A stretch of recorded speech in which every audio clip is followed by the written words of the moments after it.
സാധനം വേറൊന്നുമല്ല ഇതാണ്. അത്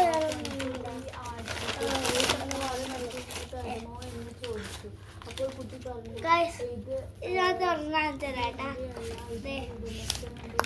ഇതാണെൻ്റെ ബുക്ക്. അപ്പൊ ഇത്രയുള്ള ഇന്നത്തെ വീഡിയോ ഇഷ്ടപ്പെട്ടിട്ട് ലൈക്ക് ചെയ്യാട്ടാ.